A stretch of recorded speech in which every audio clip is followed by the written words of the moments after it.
아이에게 지속적인 좋은 습관을 기르는 것에 대해서 항상 제가 자신 없어하고, 그리고 공부 습관도 되게 실패담이 많아요. 아이 많이 고생시켰던 것 같아요. 너무 안 시켜가지고. 그래서 첫째 때가 그랬다면 둘째, 셋째 때는 좀 보완을 했던 것 같아요. 네. 그 이야기를, 일단은 근데 저 같은 경우는 그때 책도 얘기 많이 했지만 공부는 많이 안 시켜도 책은 정말 많이 읽고 저도 많이 읽어주고, 그런 것들. 그 배움에 있어서는 양보하진 않았던 것 같아요.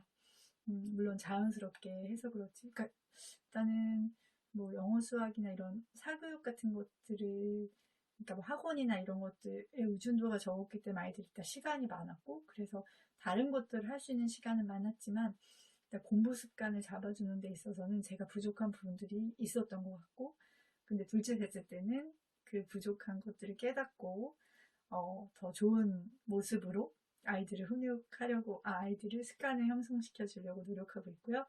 그리고 어, 아이가, 저희 큰아이가 바이올린을 되게 좋아했었어요. 그래서 방과 후로 한 2년 정도 배우고, 그리고 레슨을 한 1년 정도 하고, 그리고 오케스트라를 지금 하고 있거든요. 그러니까 좋아하니까 그냥 되게 즐겼던 것 같아요. 그래서 그러니까 저 같은 경우에는 제가 이제 지속하고 이런 것들이 어렸을 때 좀 부족했기 때문에 아이들은 배움을 즐기고 지속할 수 있는 습관들을 잘 길러주고 싶었어요.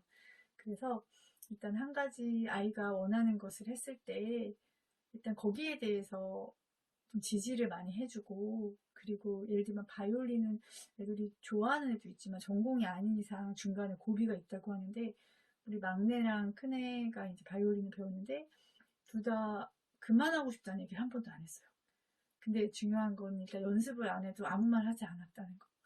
그러니까 아이가 뭐 싫은 경험이 없는 거예요. 그리고 선생님이 좋으시기도 했고, 그리고 바이올린을 이렇게 할 수 있는 기회들이 되게 많았어요. 어디 가서. 무대나 이런 건 아닌데, 아이가, 그러니까 바이올린 가볍잖아요. 그래서 많이 갖고 다니고, 그리고 어렸을 때부터 그냥 뭐 못하건, 삑사리 나건, 그냥 많이 할머니, 할아버지 앞에서 많이 했어요. 그러니까 저희 그 시부모님, 친정 부모님. 그럼 사실은 할머니, 할아버지 눈이 어때요? 애가 못하건, 잘하건 그냥 너무 예쁘잖아요. 손주니까. 그래서 항상 격려해 주시고, 항상 칭찬해 주시고, 최고라고 해 주시니까 아이가 그런 공포가 없었던 것 같아요. 평가에 대한. 그리고 굉장히 믿을 만한 그런, 항상 이렇게 긍정적으로 바라봐 주시는 그런 데 가가지고, 뭐 다른 아이들도 뭐 리코더도 불고 뭐 플루트 불고 막 많이 있는데 우리 아이도 항상 한 거죠. 어느 정도냐면 아이가 너무 이렇게, 그러니까 좀 이렇게 많이 삑사리도 많이 나고 했는데도 별로 부끄러움을 모르더라고요. 그리고 항상 하고 싶어 하고. 그래서 어떤 때는 굉장히 좀 이렇게 분위기가 좀 그랬거든요. 그래서 내심, 얘가 좀 바이올린 오늘 안 했으면 좋겠다는 마음이 있었는데, 어김없이 또 가져와서 하고, 본인이 너무너무 자랑스러워하고, 막 그랬고, 지금 현재는 되게 잘해요.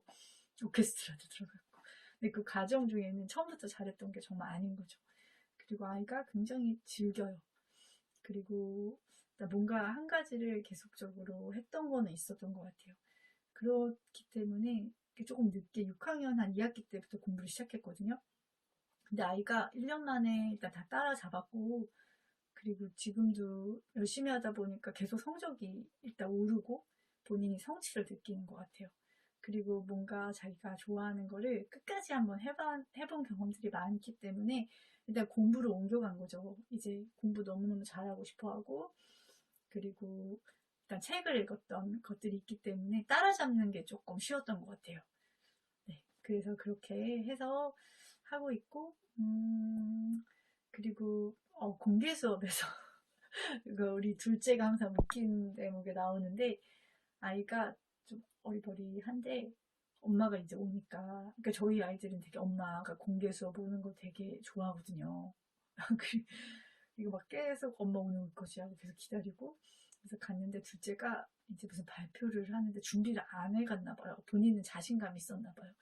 근데 거기서 하는 내용하고 조금 엉뚱한 이야기를 발표를 했고, 그리고 너무 떨리고 엄마 앞에서 막 멋있는 모습 보여주고 싶었는데, 긴장을 하다 보니까 끝에 약간 엉뚱하게 하고 지나간 거예요. 근데 저도 약간 그때는 울그락불그락 하게 되더라고요. 너무 민망하고. 근데 아이에게는 일단은 막 너무너무 잘했고, 우리 아들 너무너무 자랑스럽다라고 얘기를 해줬죠.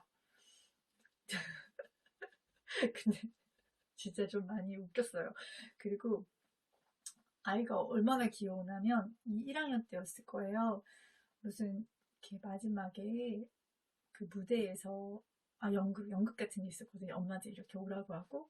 근데 아이가 딱 대본을 갖고 오더니 너무너무 긴장한 거예요. 막 그때부터 막 엄마 나 어떡해 엄마 꼭 올 거지 막 이러면서. 그래서 저는 뭔가 뭐 대단한 걸 맡았다고 생각을 했어요. 근데 알고 보니까 도둑이더라고요. 도둑 1도 아니고. 그리고 대사가 하나예요. 근데 엄청 긴장을 하고 그때 제가 이제 갔죠. 축하해주러. 근데 너무 일찍 지나가서 사진도 못 찍었어요.